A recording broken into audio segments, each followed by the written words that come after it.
Let that question sit with you for a moment. Because I'm 73 years old, and I'm about to tell you something that might make you uncomfortable. Not because it's dramatic, not because it's extreme, but because it quietly dismantles almost everything we're taught about aging, success, and time. For most of my life, I believed the same story you probably believe right now. Work hard, be responsible, delay joy, earn rest later. I followed that script perfectly, and it almost killed me. But before I tell you how, I need you to understand why I'm telling you this at all. This isn't about wisdom, it's not about motivation, and it's definitely not about sounding profound. It's about urgency. Because I don't have unlimited time anymore, and neither do you. I spent the first 50 years of my life doing what I was supposed to do. I built a respectable career. I bought the right house in the right neighborhood. I showed up to meetings, shook the right hands, said the right things. People looked at me and thought, he's doing well. And they were right, on paper.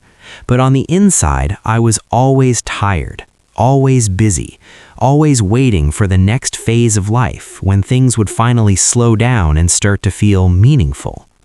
I told myself the same things everyone tells themselves. I'll enjoy life once I'm more secure. I'll focus on relationships after this big project. I'll travel when work calms down. I'll live fully. Later. Later became my favorite word.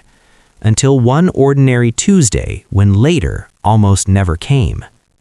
I was 52 years old, sitting in a conference room arguing about quarterly projections that I don't even remember now.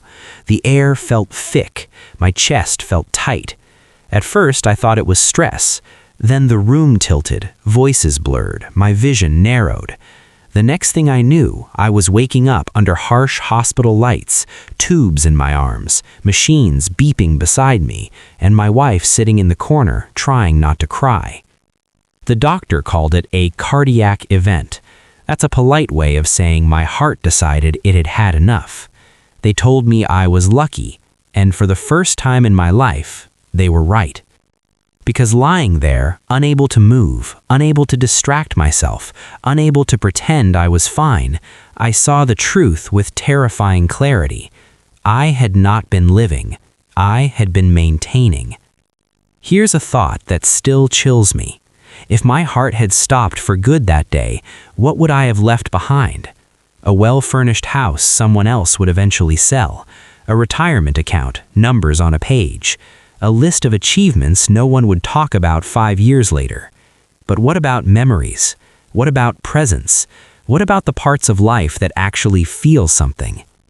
That's when I realized the most dangerous lie we tell ourselves. I have time. You say it casually, comfortingly, as if time is a savings account you can dip into later. I'll do it next year, when things settle down, once I get through this phase. Let me tell you something I learned the hard way. That moment never arrives. I've watched people spend decades chasing a moving finishing line. The promotion leads to the next promotion. The raise leads to new expenses. The milestone moves again and again, always just out of reach. I did it for 30 years. I climbed a ladder with determination and discipline, only to realize at the top it was leaning against the wrong wall. And here's the cruel part. You don't get a rewind button. Time doesn't refund unused days. We're told success is the goal. Aim high, achieve more, prove yourself. But success is a terrible destination because it doesn't satisfy you the way you think it will. You reach the goal, feel a rush for a day or two, and then it fades. So you set another goal, and another, and another. It's not fulfillment. It's distraction. I had a close friend, brilliant man, built a company from nothing, worked 70 hours a week for decades. He kept saying he'd slow down next year. Next year arrived with a stroke. At his funeral, his son stood up and said something I'll never forget. My father was successful, but I barely knew him. That sentence should terrify you, because when the end comes, your regrets won't be about failure. They'll be about absence. I don't lose sleep over bad business decisions. I lose sleep over moments I skipped. The trip I never took because I was too busy. The book I always meant to write. The conversations I rushed. The evenings I missed with my children. The relationship with my brother I let fade because life felt inconvenient. Those regrets don't shout. They whisper. And they follow you.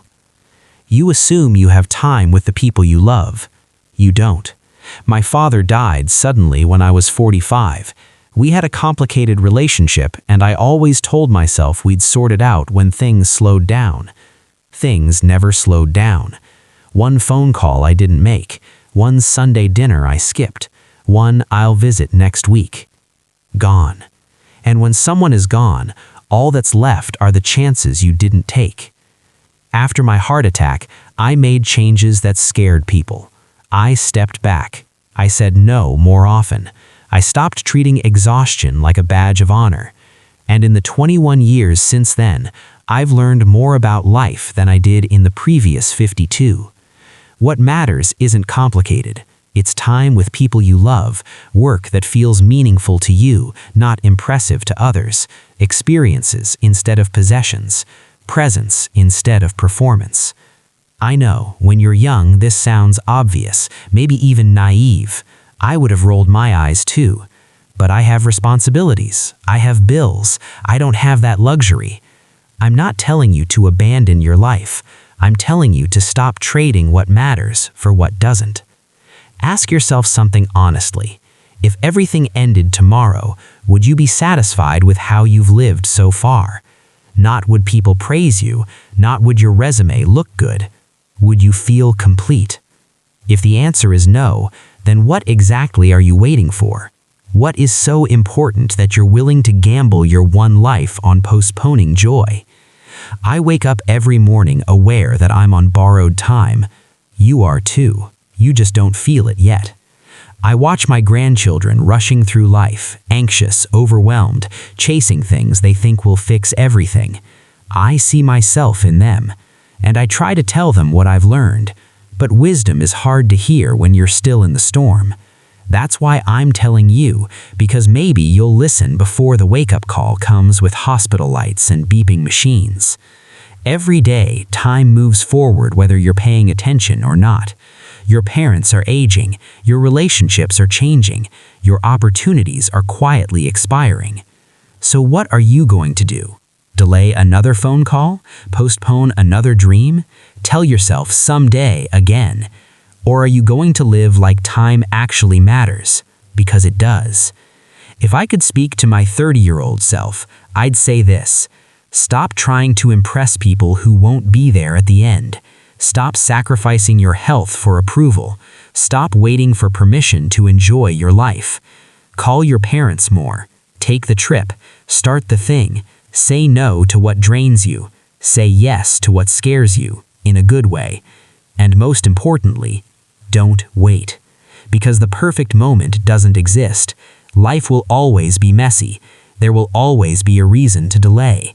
And if you keep waiting, you'll wake up one day wondering where your life went. I'm 73 now. If I'm lucky, I have a handful of years ahead. And I'm at peace with that. Because these years, these intentional years, have been the richest of my life. Not because I earned more, but because I finally started living. I'm happier now with less time ahead than I was when I thought I had forever. That's the paradox. When you understand time is limited, you stop wasting it. So the question isn't whether you'll age. The question is whether you'll wake up before it's too late. With that said, thanks for watching, and until next time.